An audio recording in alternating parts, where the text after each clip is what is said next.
ایک عورت تقریباً 30-32 سال کسی ایک آدمی کے ساتھ زندگی بسر کرتی ہے، اس کے ساتھ وہ چھوٹے سے چھوٹی چیز کو محسوس کرتی ہے، گھر بناتی ہے، سب کرتی ہے، اور اس کے بعد اگر وہ شوہر چھوڑ کر کسی اور عورت کی طرف انوالو ہوتا ہے تو کیا یہ قانون نہیں بننا چاہیے کہ اس کو بند گلی میں چھوڑنے کے بجائے، اس کے بچوں کو ذہنی مریض بنانے کے بجائے اس کو بھی سر کی چھت دی جائے؟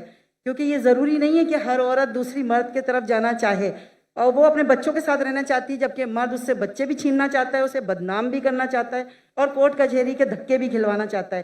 جبکہ میں خود دیکھتی ہوں کہ کورٹ کچہری میں ایسی خواتین کا ڈھیر لگا ہوا ہے جنہیں انصاف نہیں ملتا، جو اپنے ماں باپ کے جی شکریہ جی، تھینک یو۔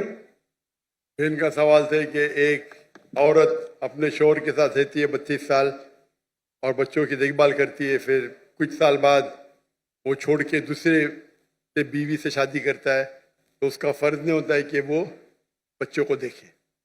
یہ تو اسلام میں حق ہے کہ اگر طلاق ہو جاتا ہے، طلاق کیوں، اس کے اوپر بحث نہیں کرتا ہوں، کس کی غلطی، بیوی کی غلطی تھی یا شوہر کی غلطی تھی؟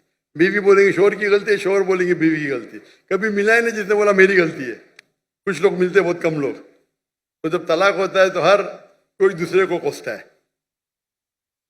لیکن آپ نے کہا کہ بچے چھوٹ جاتے، بچوں کو کوئی دیکھ بھال کرتا نہیں۔ اسلام کے اندر طلاق کے بعد بھی بچوں کو دیکھ بھال کرنے کا فرض ہے شوہر کا، جب تک وہ بچے بالغ نہیں بنتے۔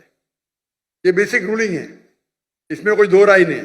اگر ماں بچے کا دیکھ بھال کرتی ہے تو شوہر کو اپنی بیوی کو، جو پرانی بیوی تھی، اس کو مہینے کا خرچہ دینا چاہیے بچوں کی دیکھ بھال کرنے کے لیے۔